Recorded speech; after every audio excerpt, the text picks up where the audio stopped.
Jonathan Harker's Journal, 29 June. Today is the date of my last letter, and the Count has taken steps to prove that it was genuine, for again I saw him leave the castle by the same window, and in my clothes. As he went down the wall, lizard fashion, I wished I had a gun or some lethal weapon, that I might destroy him, but I fear that no weapon wrought alone by man's hand would have any effect on him. I dared not wait to see him return, for I feared those weird sisters. I came back to the library and read there till I fell asleep. I was awakened by the Count, who looked at me as grimly as a man can look as he said, "Tomorrow, my friend, we must part.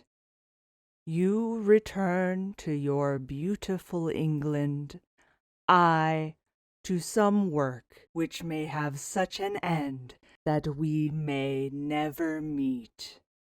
Your letter home has been dispatched. Tomorrow I shall not be here, but all shall be ready for your journey. In the morning come the Psyche, who have some labors of their own here, and also come some Slovaks.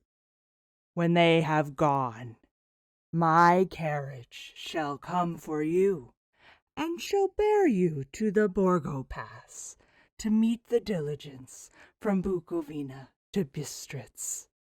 I am in hopes that I shall see more of you at Castle Dracula." I suspected him and determined to sense his sincerity. Sincerity! It seems like a profanation of the word to write it in connection with such a monster. So asked him point blank, "Why may I not go tonight?" "Because, dear sir, my coachman and horses are away on a mission." "But I would walk with pleasure. I want to get away at once." He smiled, such a soft, smooth, diabolical smile that I knew there was some trick behind his smoothness. He said, "And your baggage?" "I do not care about it. I can send for it some other time." The Count stood up and said, with sweet courtesy which made me rub my eyes, it seemed so real, "You English have a saying which is close to my heart, for its spirit is that which rules our boyars. Welcome the coming, speed the parting guest.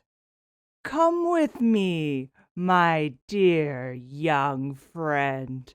Not an hour shall you wait in my house against your will, though sad am I at your going, and that you so suddenly desire it.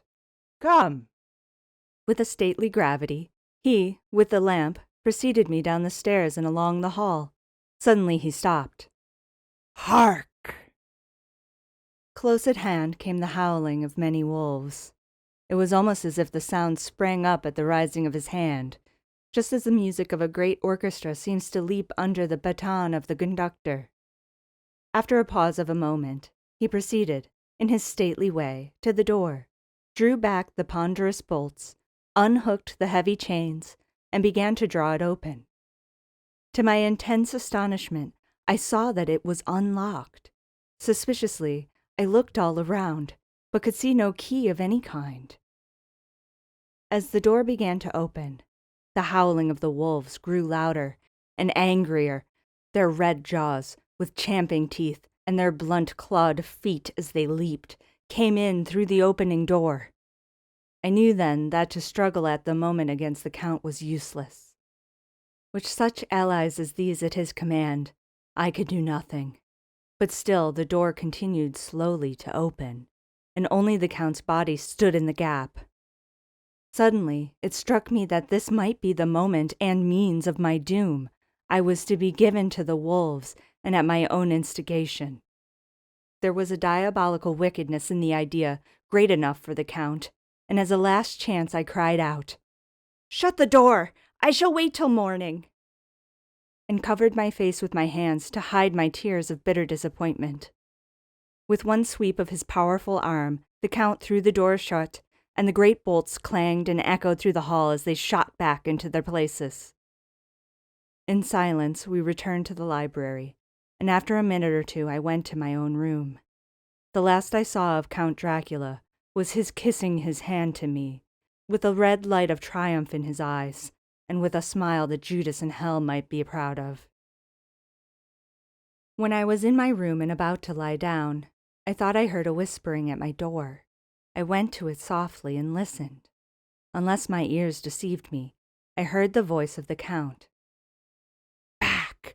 Back to your own place. Your time has not yet come. Wait. Have patience. Tonight is mine. Tomorrow night is yours. There was a low, sweet ripple of laughter, and in a rage I threw open the door and saw without the 3 terrible women licking their lips. As I appeared, they all joined in a horrible laugh and ran away. I came back to my room and threw myself on my knees. It is then so near the end? Tomorrow! Lord, help me and those to whom I am dear.